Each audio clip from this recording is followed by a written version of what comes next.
দেখো বন্ধুরা, এই ভিডিওটা কবে জানো? এটা হচ্ছে 25শে ডিসেম্বরে। 25শে ডিসেম্বর মার বাড়িতে যখন গেলাম, দেখি মা পালং শাকের ফুলকো ফুলকো লুচি ভাজছে। আসলে কি জানো তো, আমরা কিন্তু আগাগোড়াই কড়াইশুঁটির কচুরি খেয়ে থাকি, কিন্তু পালং শাকের কচুরি কিন্তু একদমই খাওয়া হয়নি। এই প্রথম খেলাম, খেতে কিন্তু সেই লেভেলের টেস্ট। আর সঙ্গে ছিল হচ্ছে আলুর দম। আলুর দমটা একটু ঝোল ঝোল খেতেই ভালোবাসি, তার জন্য মা একটু ঝোল ঝোল করেছিল এবং ঝোলটা কিন্তু মারাত্মক টেস্ট হয়েছিল।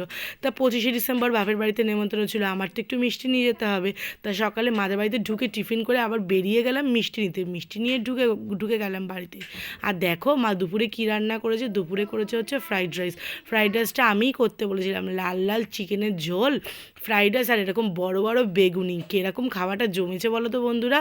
আর সঙ্গে ছিল কামরাঙার চাটনি, আমার গাছে কামরাঙা হয় সেই চাটনি।